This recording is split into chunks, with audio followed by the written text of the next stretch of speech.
Episode 4 of Dirty John begins with a flashback 20 years in the past at the home of Debra's mom, Arlene.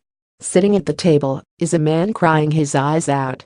It's her son-in-law Bobby, and he's heartbroken because Arlene's daughter Cindi, Debra's older sister, wants to separate. "You've just got to give it time," Arlene urges. In another scene, her daughter tries to explain why she's beyond ready to leave her high school sweetheart. "Years of not listening to me, of trying to control everything that I do," Cindi tells her mom. "I finally say that I want to leave, that I am leaving, and then he wants to go to counseling." Cindi then pleads her case to Arlene. Bobby won't let her wear a bikini on the beach, or go grocery shopping, or do anything alone. It doesn't matter to Arlene, a deeply religious woman who believes in remaining true to your vows. Her advice to her daughter is to stick it out because, if she breaks her promise, it could haunt her for the rest of her life.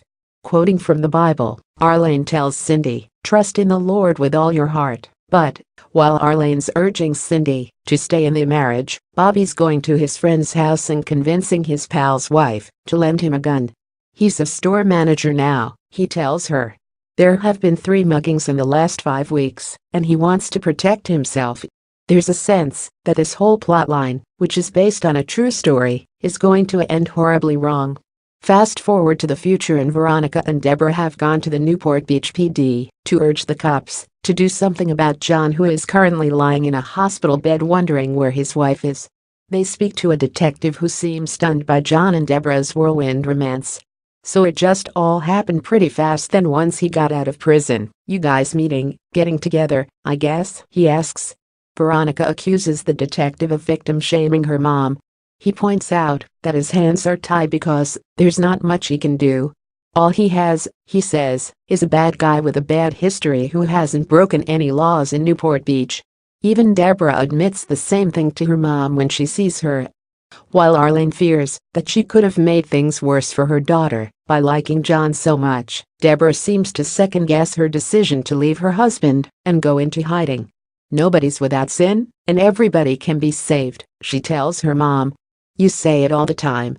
Nobody's perfect." "No." Arlene is convinced that Debra made a lucky escape. "Thank God you're away from him," she cries, "because I couldn't lose another daughter." And, in a flashback, we see the very moment 2 cops turn up at Arlene's front door 20 years earlier to tell her that there had been a shooting.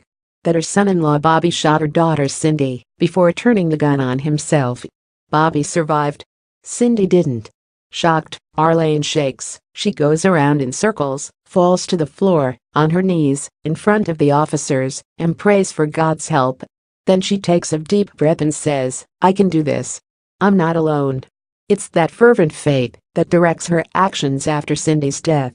When she tells her 11-year-old grandson Toby that his daddy killed his mommy, she reassures him that Jesus will help us. Arlene refuses to shun Bobby. When she visits her son-in-law at the Orange County Jail and tells him that effectively she hates the sin but loves the sinner, even he is stunned. Arlene testifies on the stand for the defense during Bobby's trial. "Bobby did a terrible thing. The worst thing," she says.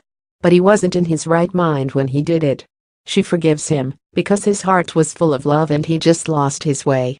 With this storyline going on in the background, it doesn't seem so bizarre when, despite the restraining orders, the lies, the prison time, the addiction to painkillers, the attempt to build a gun piece by piece, Debra takes John back.